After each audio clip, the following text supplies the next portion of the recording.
Bueno, ante todo, buenas noches, profesor, compañeros. El día de hoy voy a exponer sobre un organismo muy importante de regulación del sector energía y minas, que es OSINERMIN.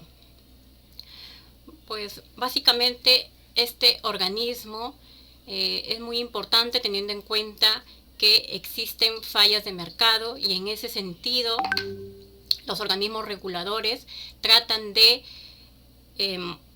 regular el mercado para que se logre la asignación eficiente y se puede decir la equidad social.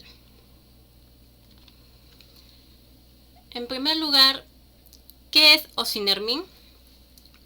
Bueno, OSINERMIN es un organismo supervisor de la inversión en energía y minas. Es una institución pública encargada de regular y supervisar que las empresas del sector eléctrico, hidrocarburos y minero cumplan con las disposiciones legales de las actividades que desarrollan. ¿Cuál es su misión? Regular y fiscalizar el sector energía para contribuir a consolidar el desarrollo del país con servicios de calidad, eficientes, asequibles y seguros, así como afianzar la sostenibilidad y seguridad del sector minero en beneficio de los grupos de interés, es decir, en beneficio de los consumidores o los usuarios de las empresas y el Estado. Algo muy importante que como institución pública es que OSINERMIN goza de personería jurídica, de derecho público interno, goza de autonomía funcional, técnica, administrativa, económica y financiera. Las labores de regulación y supervisión se rigen por criterios técnicos y de esta manera se contribuye con el desarrollo energético del país. Es muy importante la autonomía de una institución pública, ya que de esta manera va a poder ejercer un mejor ejercicio de sus funciones siendo neutral en la aplicación de estas, en el sentido de que la autonomía le da el poder a una institución para que pueda ejercer sus funciones sin tener que, se puede decir, beneficiar a grupos de interés o lo que llamamos clientelismo político. Un poco de historia acerca de OSINERMIN. Vamos a ver de que OSINERMIN inicia el 31 de diciembre de 1996 con la ley número 26734, que se creó el organismo supervisor de la inversión en energía, que fue OSINER, y se encargaba básicamente de supervisar y fiscalizar las actividades desarrolladas por las empresas en subsectores de electricidad e hidrocarburos. Sin embargo, el ejercicio de sus funciones empieza a partir del 15 de octubre de 1997. Ya a partir del 24 de enero del 2007, los artículos 1, 2 y 18 de la ley 28964, ya se crea el actual organismo supervisor de la inversión en energía y minería. Es decir, se puede decir que se le da facultades también a OSINERMIN para la regulación en el sector minería, adicionalmente a las funciones que ya cumplía anteriormente. Aquí vemos más o menos la evolución de las funciones que ha tenido OSINERMIN a partir de su creación. Es así, por ejemplo, que a partir de 1997 hasta el año 2000, pues básicamente tenía funciones normativas, supervisión en el sector de electricidad y en hidrocarburos. Y vemos cómo ha ido agregando mayores facultades a lo largo del tiempo. Por ejemplo, vemos de que ya a partir de 2001 también se encarga de la fijación de tarifas. Aquí empieza lo que es la exploración de proyecto Camisea. Ya se le da facultades para lo que es el fondo social energético, ya atiende reclamos, y ahí vemos cómo ha ido evolucionando. Por ejemplo, a partir de 2003 y 2004 ya se puede decir establece precios de referencia. Hay cambios en la ley de concesiones eléctricas, hay una regulación ya del gas natural, control de calidad, etc. Y vemos que a partir de 2007, ya con la asignación de facultades en el sector minero, ya adquiere facultades de supervisión, ¿no?, en los biocombustibles, en los hidrocarburos líquidos, en el sector minero. Y posteriormente vemos que a partir del año 2012 al 2016 ya cumple con funciones un poco en los tres sectores, ¿no? En electricidad, en hidrocarburos líquidos, perdón, 4 sectores: gas natural y minería. Y vemos cómo también ha ido adquiriendo oficinas regionales, esto con el objetivo de atender también reclamos, ¿no? Consultas. Es muy importante también para la transparencia, ¿no? en las funciones de regulación, fiscalización y supervisión. Aquí vemos cuáles son las principales funciones de Ocinermin, y en esta tabla podemos ver, de acuerdo a cada sector, qué funciones cumple Ocinermin, ¿no? Bueno, sus funciones son reguladora, supervisora, fiscalizadora y sancionadora, normativa, solución de reclamos y también solución de controversias. Vemos que, por ejemplo, en el sector hidrocarburos líquidos, más que todo tiene una función normativa, fiscalizadora, supervisora, solución de controversias. Y también en la parte de lo que es transporte y distribución, también hay ahí una parte de fijación de tarifas. Se puede decir que acá no está especificado, pero sí, más adelante veremos que sí también se le incluye, ¿no? En la parte de gas natural vemos que cumple la mayoría de las funciones, al igual que en electricidad. Y en minería, pues básicamente se da la parte normativa, fiscalizadora, supervisora y la solución de controversias, ¿no? Ya que aquí, más que todo, Ocinermin realiza una regulación social, más que todo lo que tiene que ver con externalidades, bienes públicos, información asimétrica. Aquí, a veces se puede confundir las funciones que tiene el Ministerio de Energía y Minas con las funciones que cumple Ocinermin, ¿no? Es por eso que he creído conveniente señalar cuáles son las diferencias, ¿no? El Ministerio de Energía y Minas, pues básicamente su función es diseñador de la política energética, a diferencia de Ocinermin, que es el órgano que ejecuta esa política energética en su ámbito de competencia, ¿no? Y en ese sentido, por ejemplo, Ocinermin realiza la regulación de precios, garantiza la calidad del servicio, la continuidad del servicio, la garantía de suministro y, muy importante también, la seguridad de las instalaciones. Ahora, en cuanto a la discreción reguladora de Ocinermin, el gobierno establece metas estratégicas para el sector energético y asegura un marco apropiado para alcanzarlas. En ese sentido, Ocinermin desarrolla un plan estratégico que constituye el principal marco referencial para la gestión de sus actividades internas. Como todo organismo público, obviamente esta etapa es muy importante de planeamiento estratégico para que se logren los objetivos y metas en estas industrias en las que cumple funciones Ocinermin. Y en este sentido es muy importante también, como ya mencioné, la independencia técnica en las decisiones regulatorias. En ese sentido, el marco de autonomía faculta a Ocinermin a establecer políticas y realizar acciones en los sectores que supervisa, fiscaliza y regula, buscando más que todo el equilibrio entre los intereses de los agentes económicos involucrados.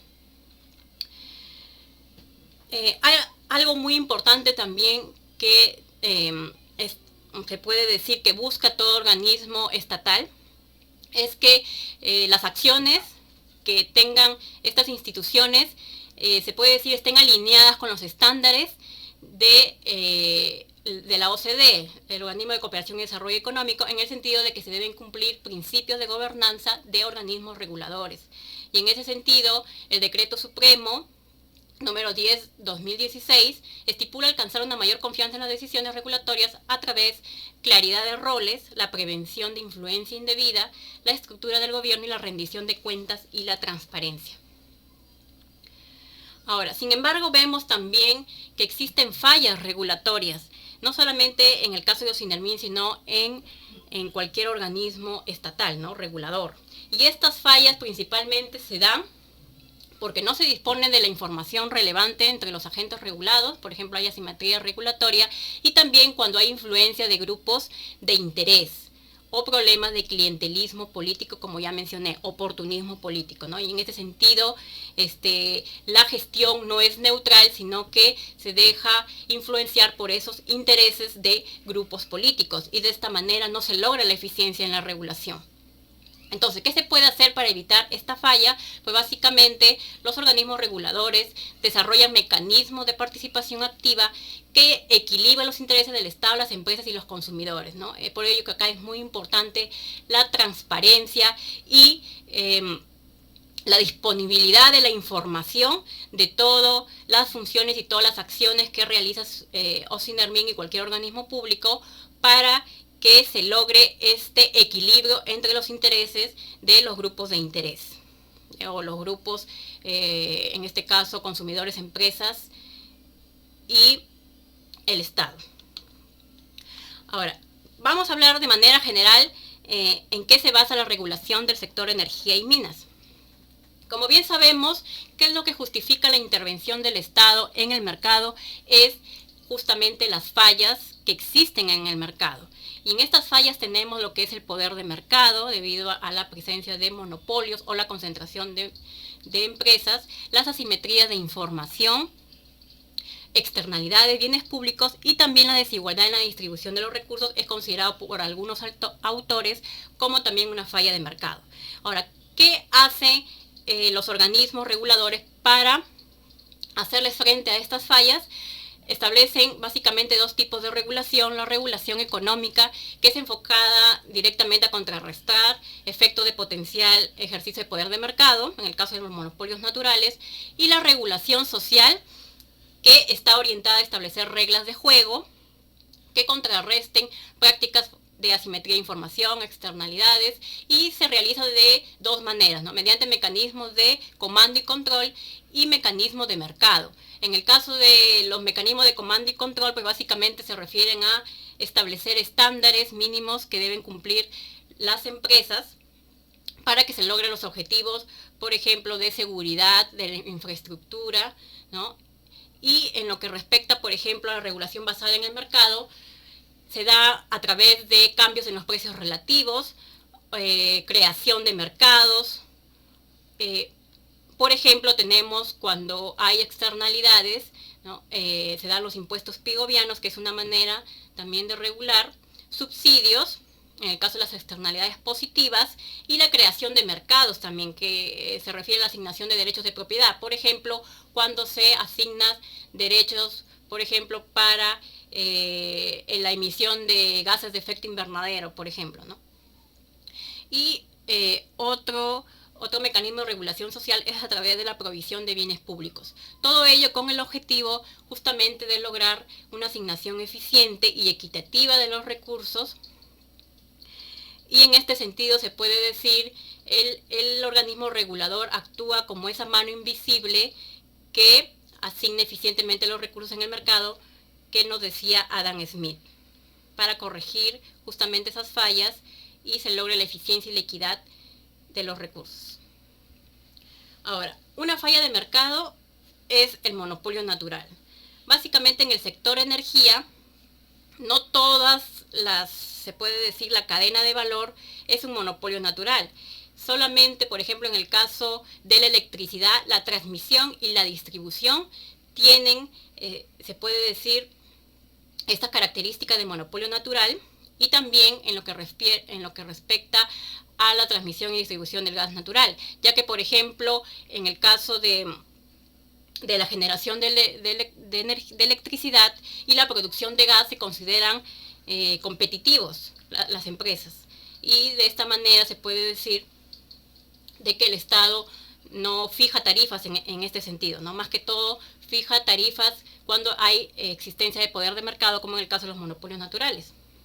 ¿Y esto por qué se explica? Como ya sabemos, por altos montos de inversión, presencia de economías de escala y densidad.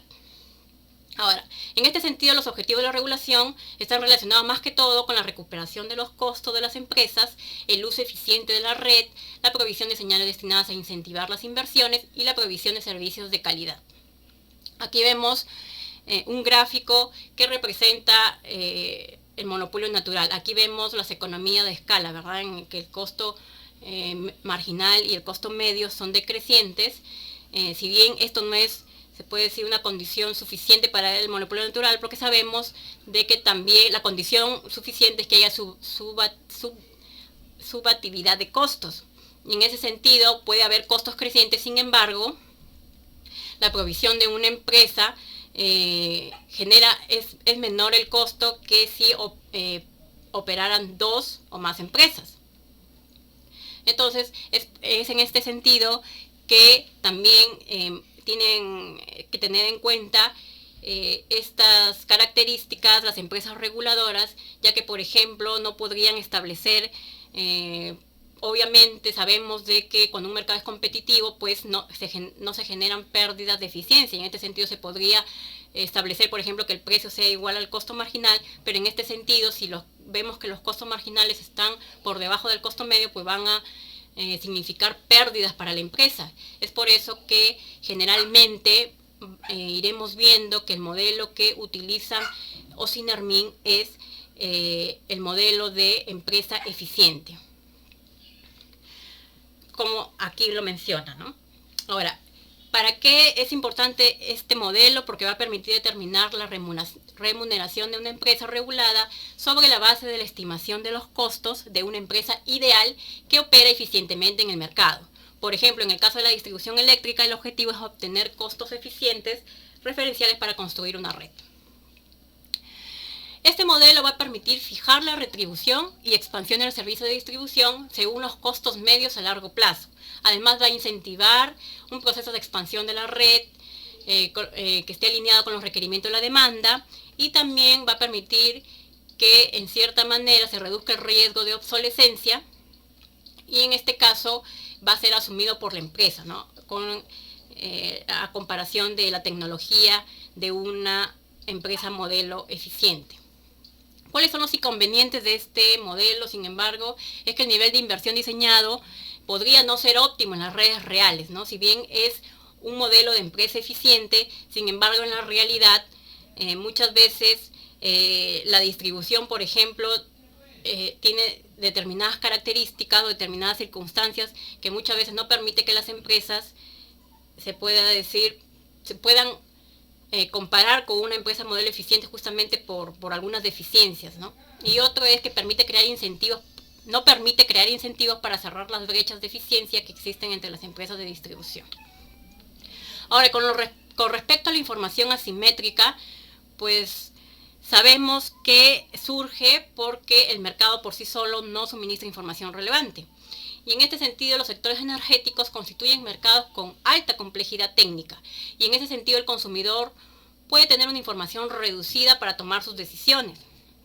Asimismo, los consumidores, cuando eligen sus productos, se puede decir, las características de calidad o de seguridad no son conocidas ex ante, es decir, antes de que el consumidor adquiera el servicio o el bien, pues no conoce esas características de calidad, o incluso si se les está dando la cantidad por la que están pagando.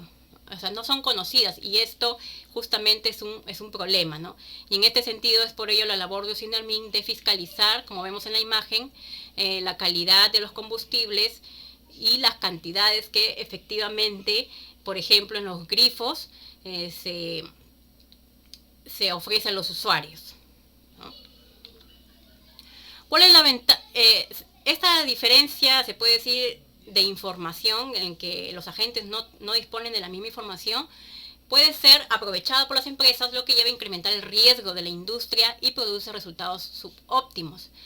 Esto también puede ocurrir, por ejemplo, en la calidad de la energía eléctrica, ¿no? Como vemos, muchas veces se producen apagones o interrupciones y simplemente los usuarios no saben el motivo de por qué se dan esas interrupciones en la energía, ¿no? Es justamente porque no disponen de la información, ¿no? Y en ese sentido los monopolios pueden, se puede decir, abusar de esas características del mercado. O también se puede generar cuando se da esta información asimétrica entre empresas y el gobierno. Por ejemplo, el organismo regulador no conoce o no tiene certeza de los costos reales de la empresa, en este caso monopólica, ¿no? O sobre la calidad del producto. Aquí vemos una tabla que resume cuáles son las principales se puede decir, problemas de información asimétrica que se dan en cada subsector. Por ejemplo, en el sector eléctrico vemos que no se conoce la capacidad de generación, en la entrega de la potencia, los costos de operación son desconocidos por el regulador y es por eso que se recurre a la empresa modelo eficiente. En el caso del gas natural vemos que está más que todo relacionado a la inversión asignada al cumplimiento de normas de seguridad, por ejemplo, información asimétrica con respecto a la seguridad de los vehículos, y aquí en este caso el supervisor debe verificar el componente óptimo que garantice la calidad, ¿no? En el sector hidrocarburos vemos que más que todo está relacionado también a temas de seguridad ambiental, especificaciones técnicas que garanticen la seguridad del transporte y también lo que tiene que ver con la calidad. Y otro problema de información asimétrica se da entre el principal y el agente, que se pueden dar en dos situaciones, que puede ser entre la empresa regulada y el consumidor. En este sentido, el papel del Estado se orienta más que todo a dar información precisa y asequible con el fin de proteger a los consumidores de la información insuficiente y de las consecuencias que podría generar. Y con respecto a la relación regulador-empresa regulada, pues más que todo se enmarcan dentro de las fijaciones tarifarias o en las actividades de supervisión que realiza el supervisor. Entonces acá se pueden dar dos situaciones, una de selección adversa, que más que todo tiene que ver con que en este caso el principal, el ente regulador, no es capaz de identificar el tipo de agentes, es decir, si se trata de una empresa de costos altos o bajos. Y hablamos de riesgo moral cuando el Estado no puede observar el desempeño de la empresa una vez fijado el esquema regulatorio. Y en ese sentido, Jacques Lafont y Jean Tirole muestran una solución a este problema, y es más que todo con el diseño de contratos, que esto también se aplica, por ejemplo, en el sector seguros, que también se da estos problemas de información asimétrica, ¿no? Y básicamente en los contratos se establece cuáles son las pólizas, cuáles son las restricciones, y de esta manera se puede decir que reducen el problema de información asimétrica. Entonces, más que todo, el Estado, para resolver esto, le permite a la empresa elegir entre un menú de contratos. Y esto va a depender de si la empresa tiene altos costos. Por ejemplo, escogerá un contrato con una compensación relativamente alta, o si es una empresa que tenga bajos costos, más que todo su compensación relativa será baja y con un precio más alto por los servicios que ofrece. Mientras en el caso del riesgo moral está más que todo o requiere de la alineación de objetivos entre el principal y el agente. Y de esta manera el organismo regulador debe establecer mecanismos de incentivos que induzcan a las empresas reguladas a revelar la información sobre sus verdaderos esfuerzos y costos. Ahora, en el caso de las externalidades, bien sabemos que existen positivas o negativas, y se refiere más que todo cuando se afecta el bienestar del consumidor por las acciones de otro agente, ¿no? O sea, se afecta, puede ser de manera positiva o negativa. Por ejemplo, en el caso de la generación eléctrica, vemos que la contaminación ambiental, más que todo por la polución, produce una externalidad negativa, ¿no? Y en este sentido, muchas veces este costo no es considerado por los agentes privados. Y obviamente aquí el Estado debe intervenir para lograr que el costo en el que se incurre esta externalidad sea o se puede decir incluido, ¿no?, en los costos privados, y de esta manera cuál es el costo social óptimo, ¿no?, para establecer la producción también óptima. Ahora, como sabemos, el sector de electricidad, más que todo de electricidad y de gas natural, hidrocarburos líquidos, más que todo se basa su funcionamiento en redes. Y en este sentido se dan, por ejemplo, las externalidades de red, ¿no?, que pueden ser, por ejemplo, los efectos club, cuando la utilidad del servicio de un cliente depende del número total de clientes suscritos, el efecto de congestión, que genera un impacto negativo al limitar o restringir la utilidad del servicio a consecuencia de la saturación de la red, o las externalidades de red, las cuales se producen debido a las propias características de las redes. Ahora acá vemos un gráfico que representa el caso de una externalidad negativa, como ya había explicado. Aquí vemos que como no se considera este costo de la externalidad, pues se produce en la línea que vemos azul, la línea celeste, ¿no? Es decir, no es óptimo, ya que si se considera el costo de la externalidad al costo privado, pues el nivel óptimo sería Q asterisco, ¿no? Y en ese sentido, se puede decir de que aquí debe intervenir el ente regulador justamente para lograr este óptimo. En ese sentido también OSINERMIN verifica el cumplimiento de las condiciones mínimas de seguridad mediante procesos de supervisión. En ese sentido, las empresas, por ejemplo, para tener estas condiciones de seguridad, muchas veces tienen que implica una inversión elevada en las empresas, y para ello resulta necesario evaluar el nivel óptimo de seguridad considerando los costos y beneficios de estas políticas, ¿no? Ahora, en el caso de los bienes públicos, la seguridad energética, por ejemplo, tiene características de bien público, ya que no es excluible ni rival. Entonces, en ese sentido, por ejemplo, un problema que se presenta es que las personas no disponen de medidores en tiempo real. Y en ese sentido, por ejemplo, un consumidor podría responder rápidamente a los precios de la electricidad, resultando en una baja flexibilidad de la demanda. Es decir, por ejemplo, si hubieran estas interrupciones de red y si los consumidores tuvieran información se puede decir, de las causas, pues obviamente esto podría repercutir, ¿no?, en su demanda. Pero como es un bien, en ese sentido, no es muy flexible la demanda, entonces en ese sentido se pueden dar estos problemas, ¿no?, de un racionamiento de la energía en forma de un corte. Y en este sentido, cómo el organismo regulador interviene, pues garantiza la seguridad energética mediante el refuerzo y creación de infraestructura energética y reglas de autoprovisión.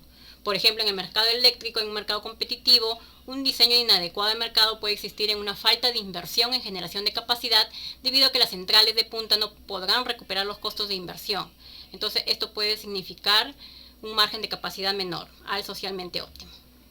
La seguridad y el ambiente también tienen características de bien público, y en ese sentido, si por ejemplo se da la falta de seguridad, puede causar daños a terceros, ¿no?, sobre todo, por ejemplo, en el sector minero, ¿no?, donde hay muchos riesgos asociados con las actividades de operación, por ejemplo, de los trabajadores, ¿no? Y en ese sentido, OSINERMIN y también otras instituciones como SUNAFIL, la OEFA, que tienen que ver también con la protección ambiental, interviene, ¿no? Aquí vemos los beneficios externos de la seguridad. Se puede decir de que acá está, S representa la oferta de seguridad y de la demanda. Acá se puede ver que si no interviene, por ejemplo, estos entes reguladores, pues la seguridad estaría en Q, ¿no?, cuando en verdad lo que se requiere es, por la demanda de seguridad, es que esté en Q asterisco, y ese sería el óptimo. Ahora vamos a hablar un poco más de cada sector que regula OSINERMIN. Empezamos con la industria de la electricidad. Algo muy importante que se da en la industria de la electricidad es las reformas que se dan en el año 90. En ese sentido, se pasó de un sistema de control de precios. Sabemos que fue un monopolio estatal verticalmente integrado, es decir, de que tenía todos los procesos desde la generación, transmisión, distribución de la electricidad, ¿no?, que fue ejercido por Electroperú. Y en este sentido, también tenían lo que es funciones en lo que es la política del sector, la planificación de inversiones, diseño de precios, establecimiento de estándares de calidad, etc. ¿Y cuáles fueron los resultados que se dieron? Pues ineficiencias en la gestión, dificultades para sostener un servicio de calidad y la falta de capacidad para realizar inversiones en el sector público, porque más que todo el Estado era empresario y obviamente los recursos que destinaba para producir o las operaciones en estos monopolios, obviamente el costo de oportunidad era que se dejaban de utilizar en mejorar las condiciones de la sociedad, ¿no? En ese sentido, Y también había algo muy importante aquí, que había mucho, o sea, más que todo, mucha intervención de grupos de interés, más que todo de grupos políticos, ¿no? Y obviamente no había un incentivo por ser eficientes, porque más que todo los recursos eran de la sociedad, y en ese sentido pues no había un estímulo para ser eficientes, ¿no? ¿Y cuál fue el resultado? Pues déficit, ¿no?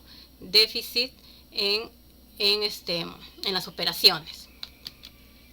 Es por ello que en 1992 se da la Ley de Concesiones Eléctricas y se da una serie de reformas. Por ejemplo, se establece un régimen de libertad de precios en aquellos segmentos que tienen características competitivas, como en el caso de la generación, y se establece un sistema de precios regulados en segmentos con economía de escala, por ejemplo, en la transmisión y distribución.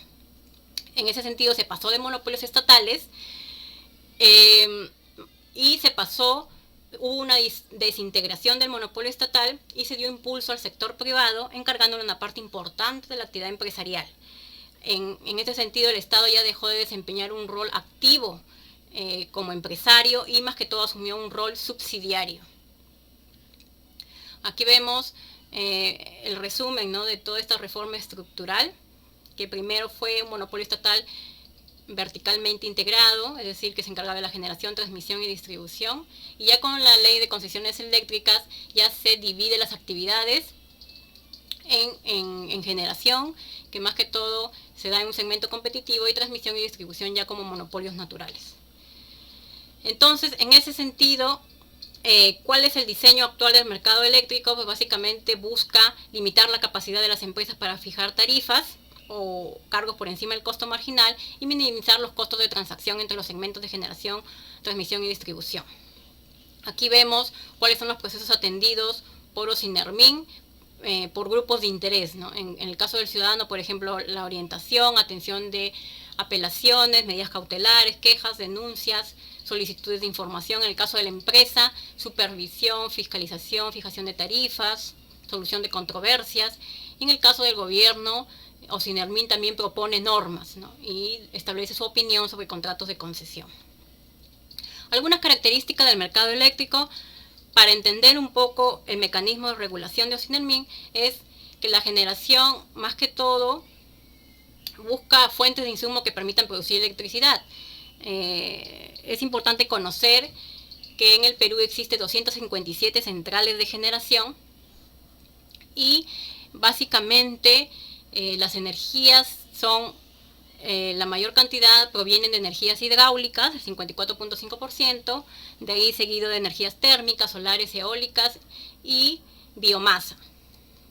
Y también hay una central nuclear. Por el contrario, la transmisión y distribución se desarrolla mediante infraestructura de redes para transportar la electricidad desde las centrales de generación hasta las empresas distribuidoras y los hogares. En este sentido, por ejemplo, vemos que el transporte de electricidad se establece mediante el sistema de eléctrico interconectado y sistemas aislados. ¿Y cuáles son las empresas que desarrollan estas labores? Son la Red de Energía del Perú, el consorcio Transmantaro, y más que todo tienen el mayor porcentaje, ¿no?, del total. Y en caso de la distribución eléctrica, pues más que todo las empresas que se encargan de esto son Enel Distribución Perú y Luz del Sur. Ahora, ¿cómo la regulación social que se da en todos los sectores generalmente son regulación con políticas de comando y control?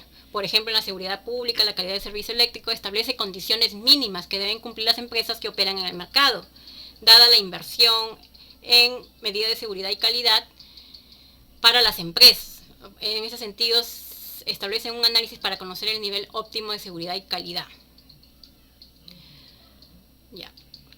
Ahora, la regulación económica ya se da a través del diseño de mercados. En este sentido, el reto para las autoridades regulatorias es diseñar reglas de forma tal que apoyen un mercado competitivo y aseguren la suficiencia y adecuación en el suministro.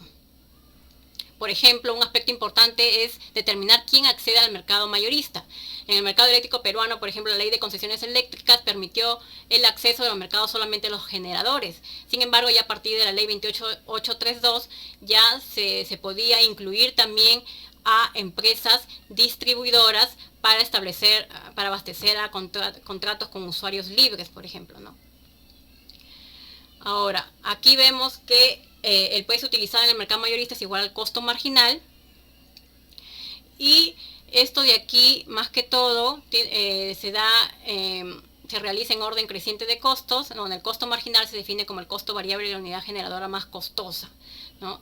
Y cómo se denomina este modelo, se llama competencia mayorista, y es caracterizado por una serie de empresas de distribución que contratan directamente con las generadoras y venden un bien compuesto, electricidad más distribución, a los consumidores regulados, ¿no?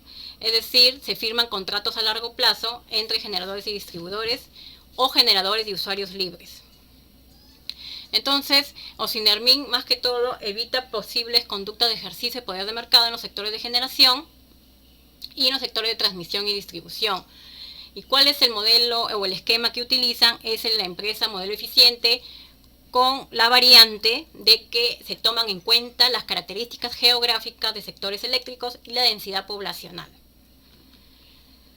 Ahora, ¿cómo se realiza este esquema de empresa modelo? Pues se agrupan las empresas distribuidoras con el objetivo de que exista cierta homogeneidad en ellas, y a esto se le denomina instalaciones de distribución con características técnicas y geográficas similares.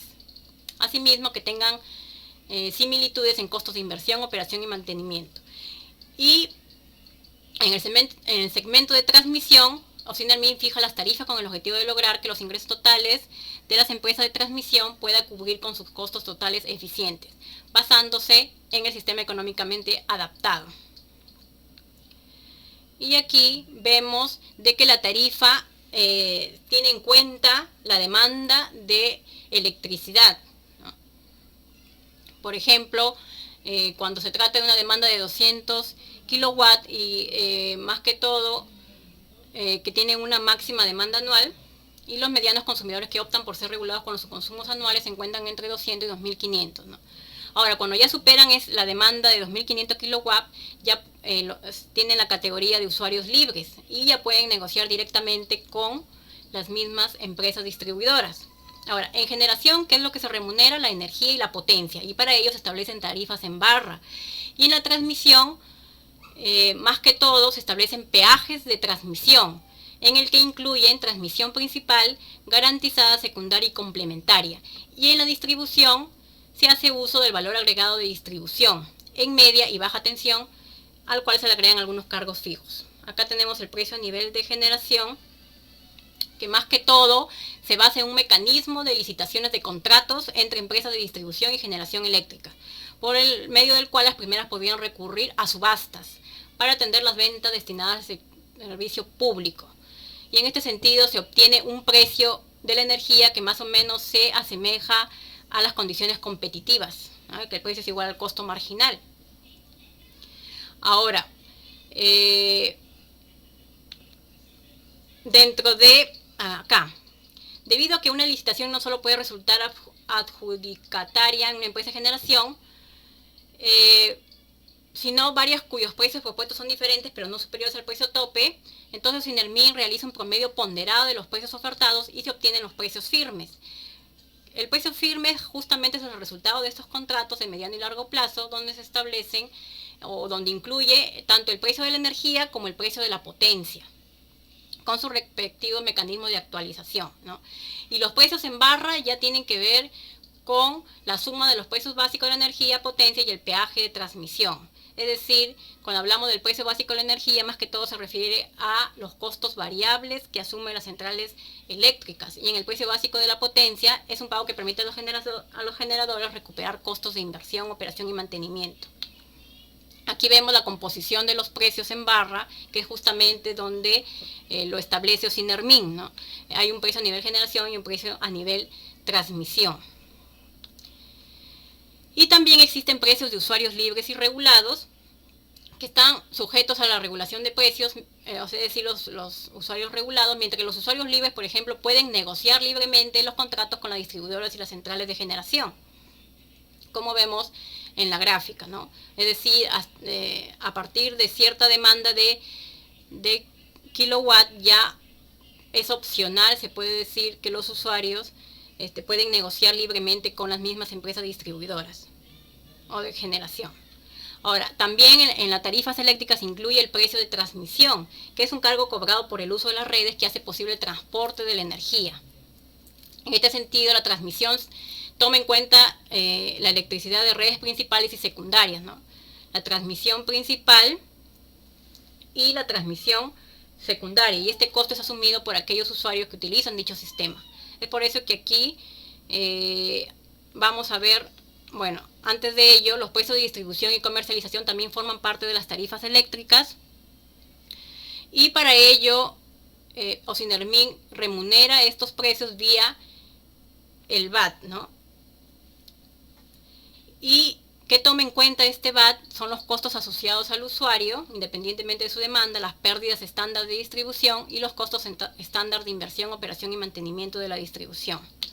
Y aquí vemos en este gráfico cuáles son los mecanismos que utiliza Ocinermin tanto en la generación, transmisión y distribución. Por ejemplo, en los precios de generación, las tarifas en barra, las licitaciones que se dan, el precio de transmisión, la regulación en base a costo eficiente, y en el precio de distribución, que es también regulado en base al costo eficiente, ¿no?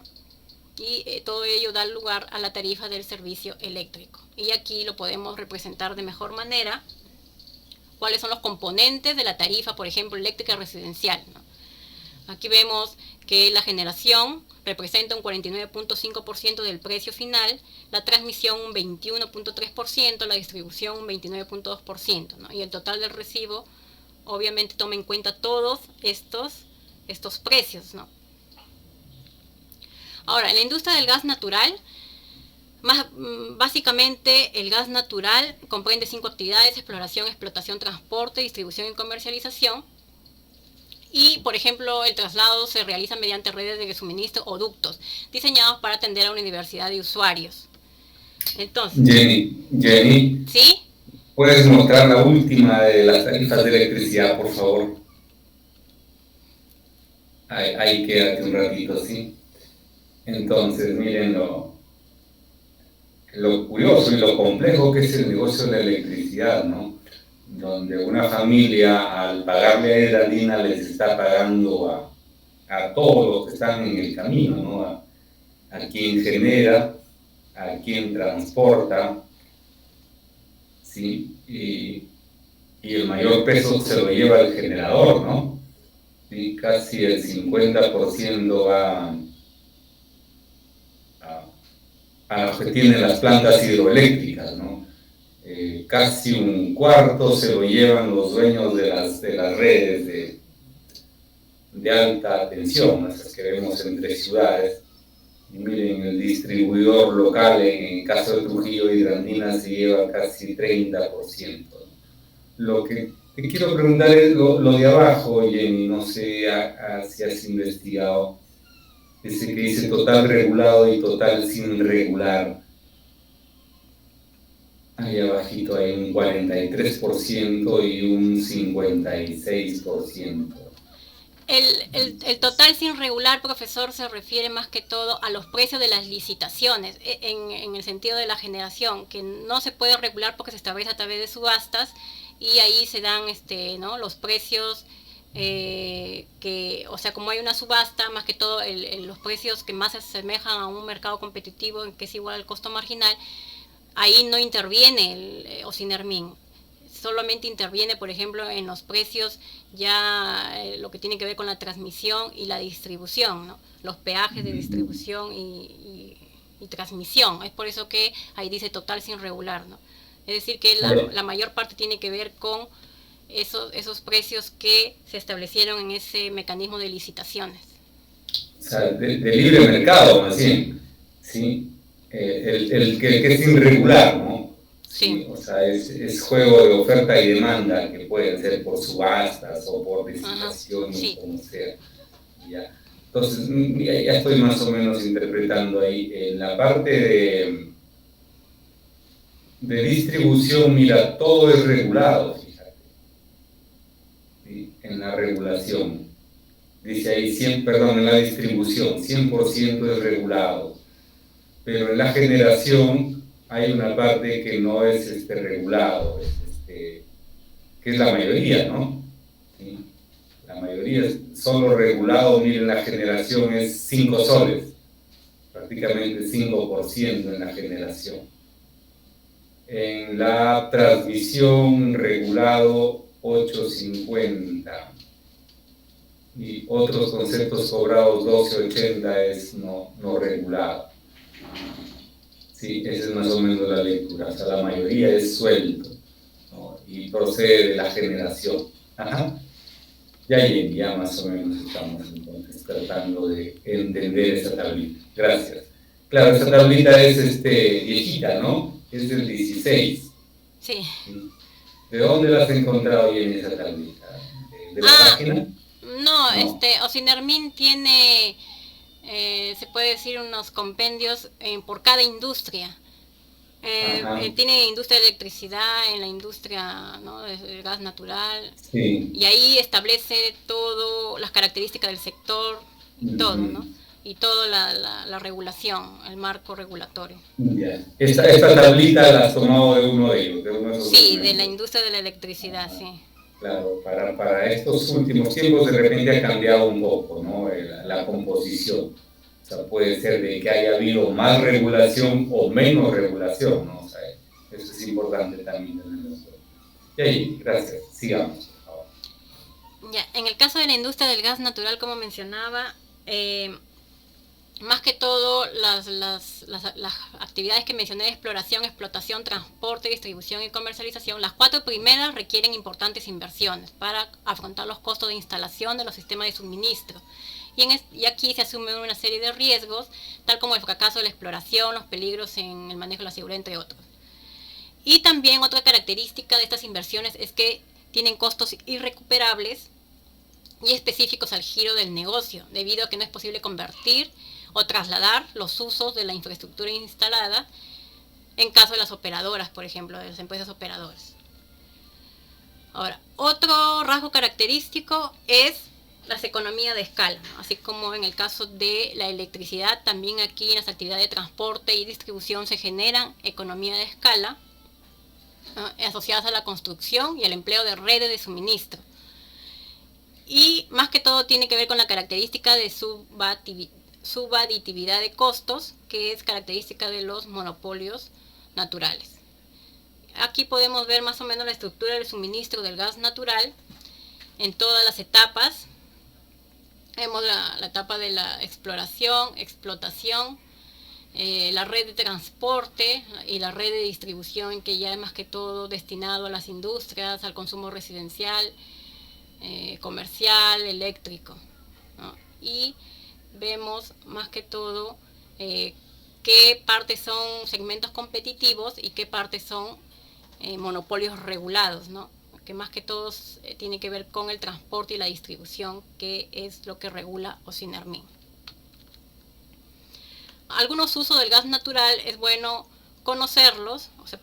El gas natural puede ser usado como fuente de energía o como materia prima. En el caso de fuente de energía, es más que todo, es una de las fuentes de energía más limpias y respetuosas con el medio ambiente, ya que contiene menos dióxido de carbono y produce menos emisiones, ¿no? Y esto se utiliza más que todo en la cocción de alimentos, calefacción de ambientes, combustibles, siendo ideal también para la industria de la cerámica, cemento, ¿no? Y en el uso no energético vemos que también es usado como materia prima para la industria petroquímica, para la producción de amoníaco, urea en la industria de fertilizantes, ¿no? ¿Cuál es el principal componente del gas natural? Es el metano y el etano, ¿no?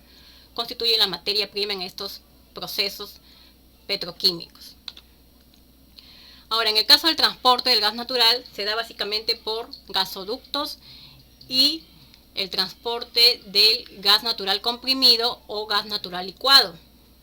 En el caso de los gasoductos es la forma más conocida y se transporta el gas natural a gran escala.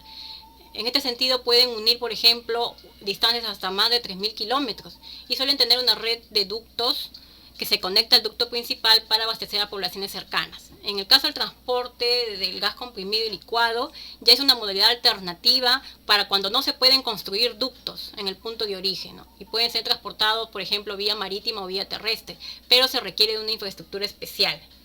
Y a esto se le llama sistema de transporte virtual del gas natural.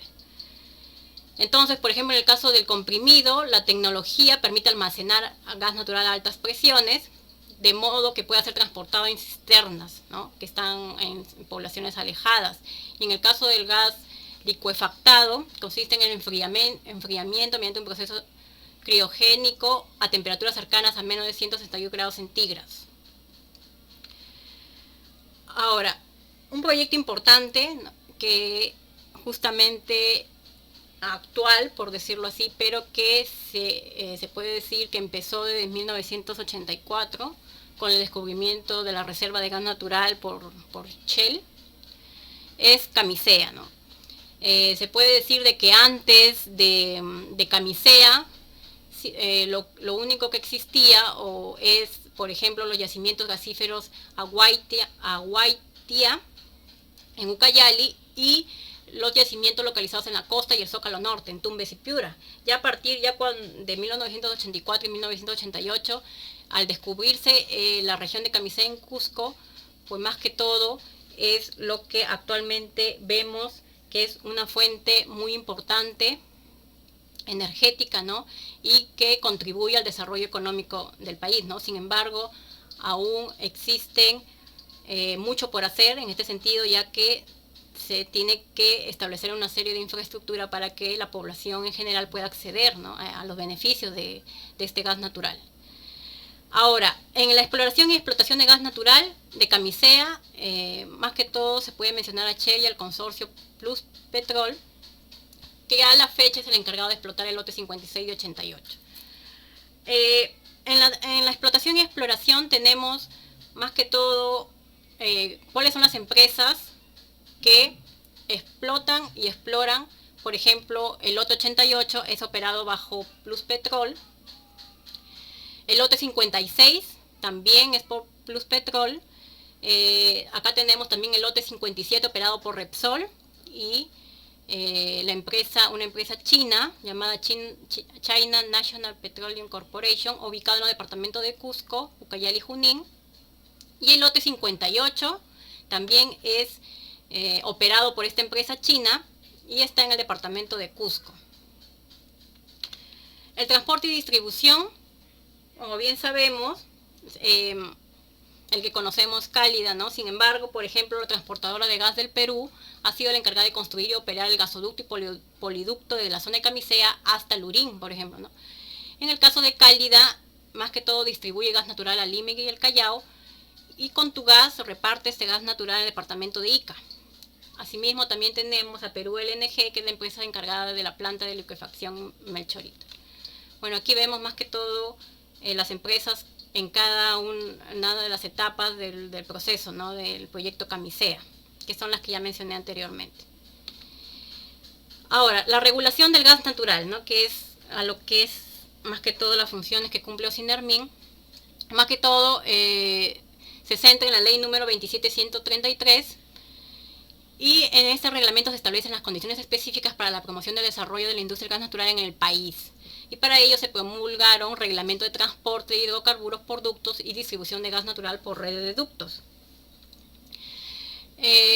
Sin embargo, hay un agente adicional que también participa en la industria del gas natural, que es Indecopi, ¿no? Más que todo establece normas técnicas para la construcción, instalación, uso y funcionamiento de facilidades de distribución, y también garantiza también la competencia, ¿no?, de la industria. Ahora, aquí vemos más que todo la regulación del gas natural.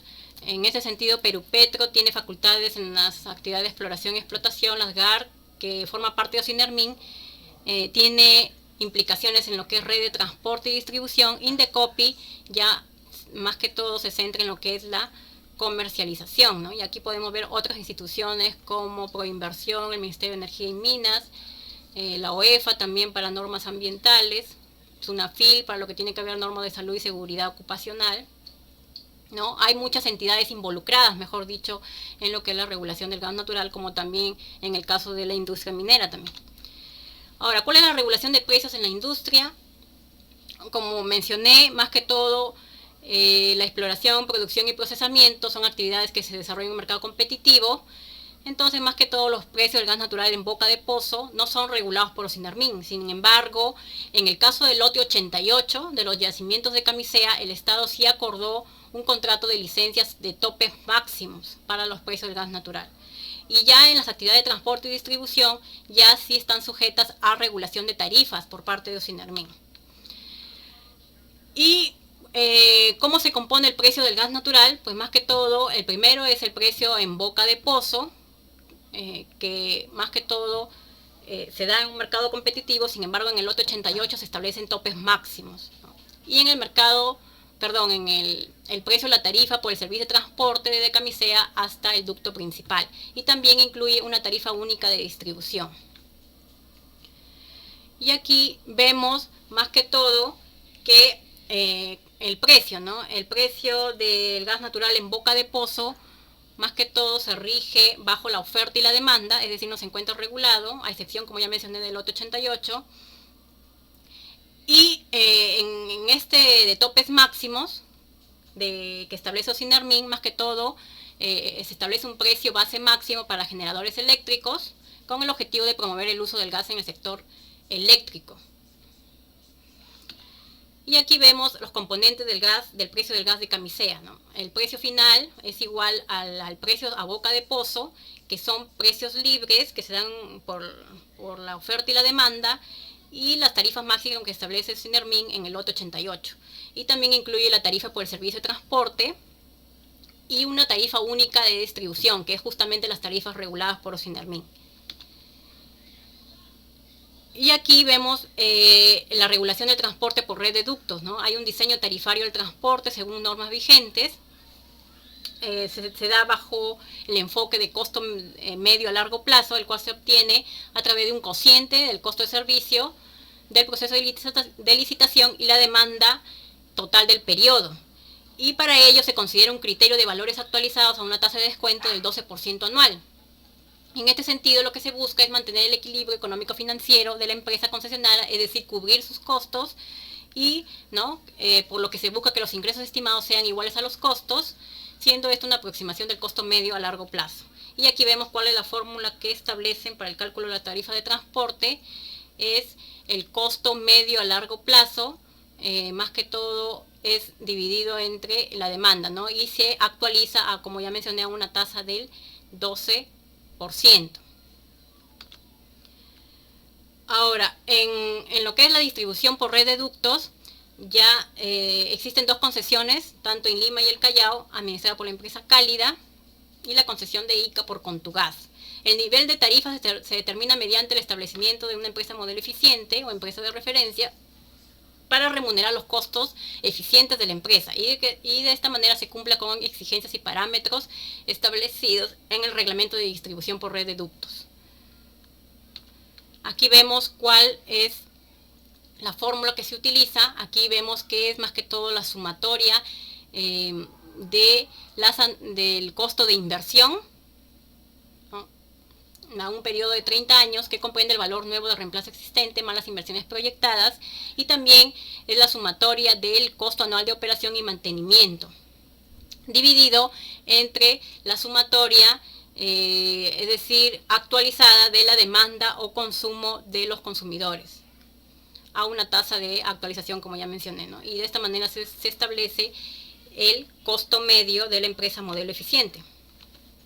Y aquí vemos la determinación del nivel de tarifas, ¿no? Aquí vemos que aquí está incluido el costo medio, en el que se toma en cuenta análisis de demanda, valoración de inversiones y costos de explotación, ¿no? Y ya en el diseño de la estructura tarifaria ya tienen que ver ya dependiendo de cada consumidor. De esa manera se establece las tarifas, ¿no? Que más que todo asegura el ahorro de los consumidores.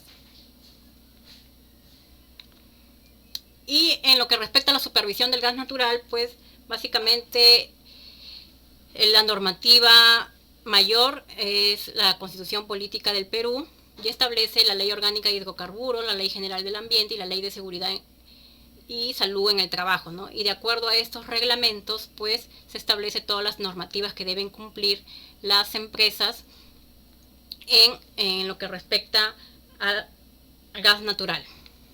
Ahora, en la industria de los hidrocarburos líquidos, tenemos que más que todo la importancia de este sector es más que todo por el impacto en los principales indicadores económicos, ¿no?, que están asociados al crecimiento y desarrollo del país. Y en este sentido, por ejemplo, Camisea también permitió incrementar la producción de líquidos de gas natural, del cual se produce el gas licuado de petróleo. Y este combustible es uno de los más consumidos en el país y ha permitido generar ahorros en costos para los usuarios de transporte, ayudar a combatir el cambio climático, pues se va a la calidad ambiental. Ahora, los hidrocarburos líquidos más que todo comprenden al petróleo y los derivados y también los líquidos del gas natural. Ahora, en la oferta se divide el análisis en los segmentos upstream y downstream. Upstream más que todo tiene que ver, o río arriba se le dice, más que todo tiene que ver con la parte de exploración y explotación, y la parte de downstream tiene que ver con lo que es distribución y transporte y distribución, ¿no?, de los hidrocarburos líquidos. Y de esta manera cada uno cumple con ciertas características, ¿no? Ahora, en la etapa de exploración y explotación, más que todo, la característica es que hay economías de aprendizaje, la reducción de costos medios y el aumento de la productividad como resultado de una mayor exploración. Y en la etapa de explotación ya hay economía de escala, y para ello las empresas deben invertir en equipos especiales de seguridad. En el caso del transporte, ya se puede decir que una vez que se extrae del pozo, el hidrocarburo se lleva con un equipo a la batería de producción y ahí ya se separa, ¿no?, en otros componentes, como por ejemplo el gas natural, agua, se separa de estos componentes, ¿no?, de agua, lodo, entre otros, en el caso del petróleo, y gas natural seco en el caso, y gas natural licuado en el caso del gas natural. Luego se inyecta en el ducto de transporte, gasoducto, o se deposita en camiones tanque, en un ferrocarril o en buques para sus traslados tras las refinerías, plantas de fraccionamiento o puertos para su exportación. Ahora, en el caso de la refinación o procesamiento, se puede decir que es la actividad principal de la industria, y aquí se obtienen lo que es la gasolina, el diésel, el gas licuado de petróleo, ¿no? Y obviamente para lograr ello se tiene que someter a altas temperaturas, ¿no? Y de esta manera se logra obtener todos estos bienes, ¿no?, o productos derivados. Aquí vemos la cadena de valor, aquí vemos lo que mencionaba del upstream y downstream, que más que todo las actividades de upstream tienen que ver con la exploración, la explotación. Midstream, que se puede decir un término medio, que más que todo tiene que ver con la importación de petróleo y esos derivados, y ya las actividades de downstream tienen que ver con refinación, almacenamiento y comercialización mayorista y minorista del petróleo, ¿no?, y sus derivados. Ahora, ¿qué instituciones se encargan de regular, por decirlo así, el sector de hidrocarburos? Pues principalmente es el Ministerio de Energía y Minas, que es el encargado de elaborar, aprobar, proponer y aplicar la política del sector, así como dictar normas pertinentes, ¿no? En el caso de Ocinermin, es encargado de fiscalizar los aspectos legales y técnicos de las actividades de hidrocarburos en el país, y para Perú Petro, empresa estatal de derecho privado, promueve la inversión en actividades de exploración y explotación de hidrocarburos, negocia, celebra y supervisa los contratos establecidos, ¿no?, por la ley de hidrocarburos. Y aquí vemos las funciones de Ocinermin en hidrocarburos. Más que todo tiene una función normativa, reguladora, supervisora, fiscalizadora y también solución de controversias y reclamos, ¿no? Ahora, la regulación en hidrocarburos, existen dos tipos de regulación, que es la económica y la social, que mencioné a un inicio, que básicamente toda la regulación se basa en estos dos mecanismos.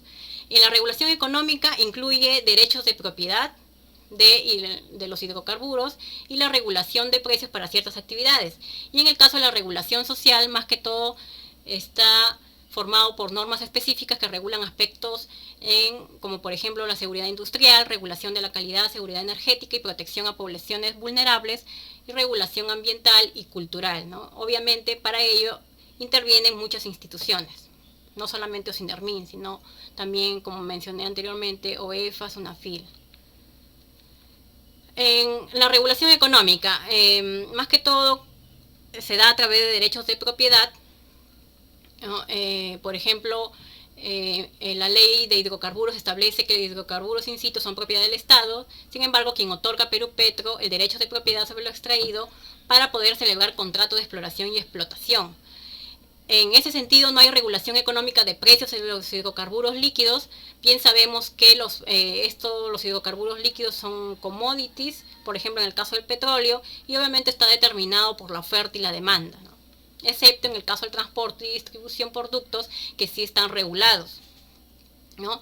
Sin embargo, se ha establecido también un esquema de estabilización de la variabilidad de precios de combustible, que más que todo tiene que ver con el Fondo de Estabilización de Precios de Combustibles y un mecanismo de transparencia en el mercado que tiene que ver con los precios de referencia que establece OSINERMIN. En el Fondo de Estabilización de Precios, más que todo tiene como objetivo reducir la alta volatilidad de los precios internos, y en ese sentido OSINERMIN, el Poder Ejecutivo trasladó a OSINERMIN la función de definir la barra de precios de acuerdo con criterios establecidos, ¿no? Y demás normas modificatorias reglamentarias y complementarias. Y también establecer precios de referencia, más que todo para otorgar a los usuarios valores referenciales en los cuales comparan los precios del mercado a nivel mayorista. De esta manera se simula un valor de mercado que refleja variaciones de los precios internacionales de los combustibles en el mercado relevante, mediante operaciones de importación y exportación. Y aquí vemos más que todo el marco institucional para la administración del Fondo de Estabilización de Precios de Combustible. OSINERMIN tiene más que todo una función administrativa al determinar y actualizar la barra de precios. El Ministerio de Energía y Minas más que todo fija factores de aporte y compensación. El MEF también tiene una acción de consultiva y financiera, y otras empresas también que opinan, ¿no? Ahora, la regulación social en el sector hidrocarburos tiene que ver más que todo con la seguridad industrial, cantidad y calidad de los combustibles. En ese sentido, OSINERMIN supervisa y fiscaliza el cumplimiento de la normativa, por ejemplo, las instalaciones de locales de venta, estaciones de servicio, plantas de abastecimiento, pozos petroleros, construcción, mantenimiento y operaciones. ¿Cómo regula el que se cumpla con los estándares de calidad? Pues más que todo hace un control metrológico de la calidad y de calidad, ¿no? Mediante este control metrológico se verifica que el expendio de combustibles brinde al consumidor la cantidad por la cual se está pagando en las estaciones de servicios y grifos. Y en el caso del control de la calidad, más que todo, tienen que cumplir unos ciertos parámetros de punto de inflamación, contenido de azufre, por ejemplo en el combustible diésel, así como parámetros de octanaje y porcentaje de volumen de etanol en las gasolinas. Ahora pasamos a lo que es industria minera, que en este sentido más que todo OSINERMIN cumple una regulación social en la industria minera, ¿no? Y más que todo establece leyes, normas y disposiciones que forman parte de la regulación social económica, ¿no? Esto es la Ley General de la Minería, ¿no?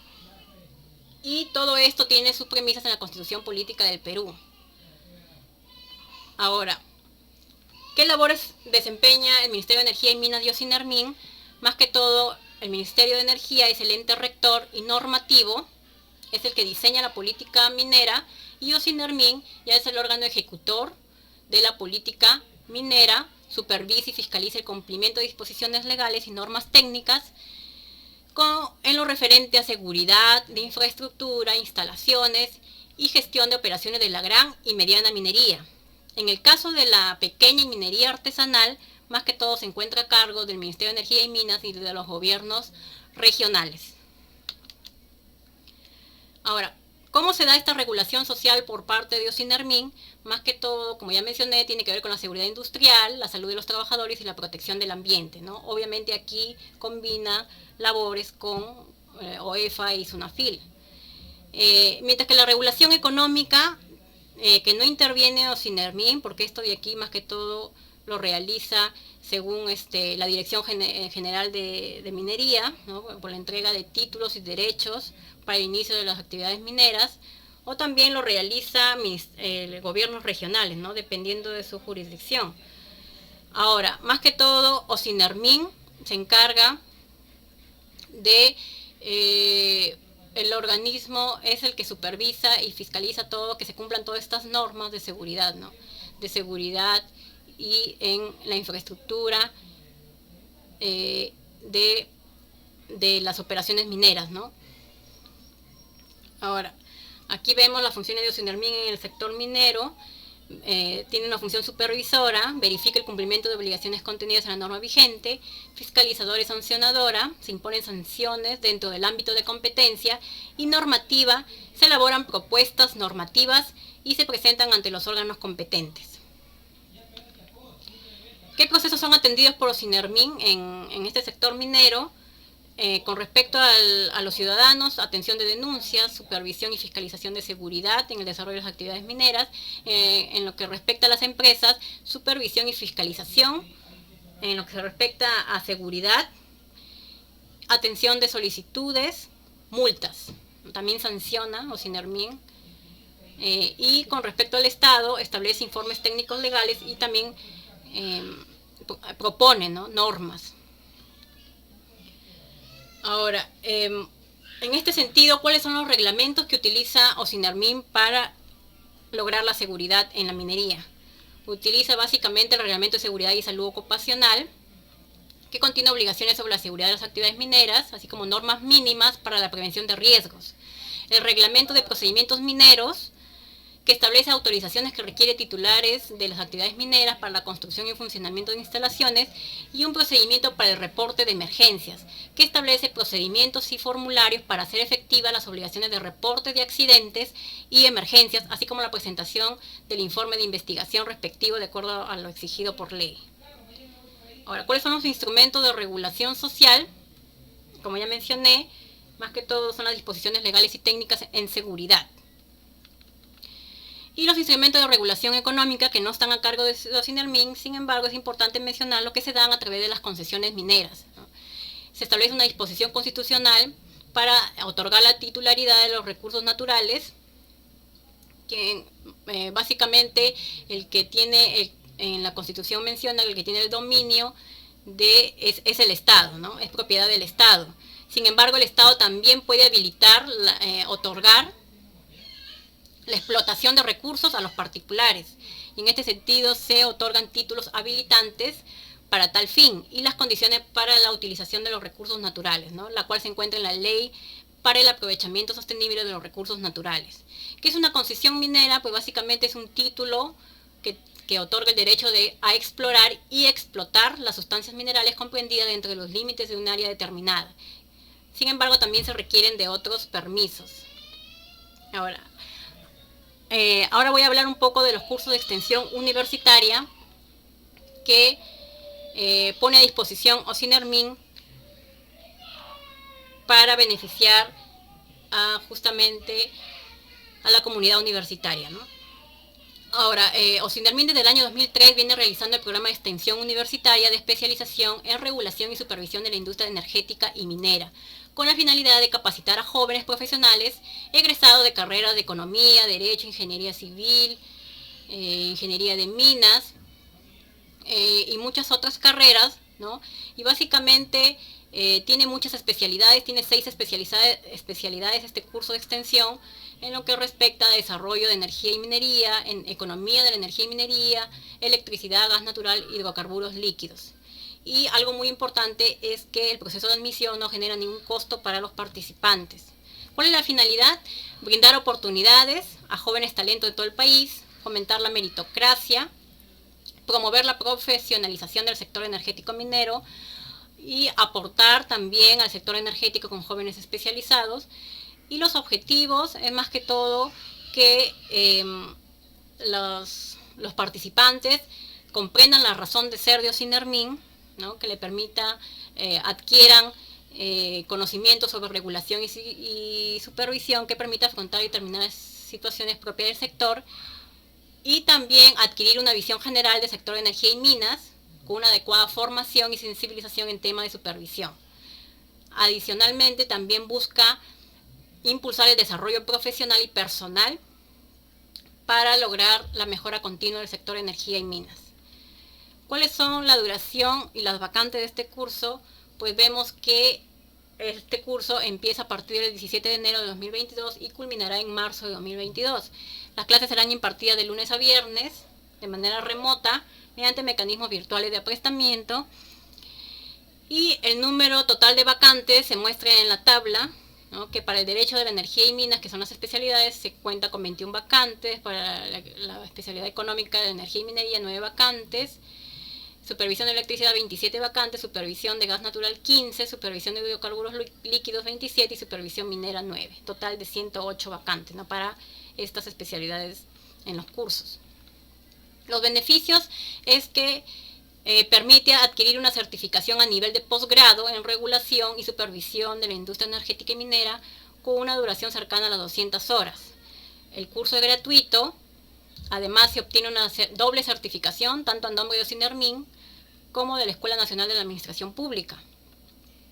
Y algo muy importante también que premia OSINERMIN es que estos cursos contribuyen con la especialización de los profesionales egresados y se puede contar con la posibilidad de continuar con el aprestamiento práctico, ¿no? Y para esto, OSINERMIN ofrece 36 vacantes de prácticas profesionales, con las condiciones establecidas, para aquellos alumnos que alcancen los 6 primeros lugares en las diferentes especialidades.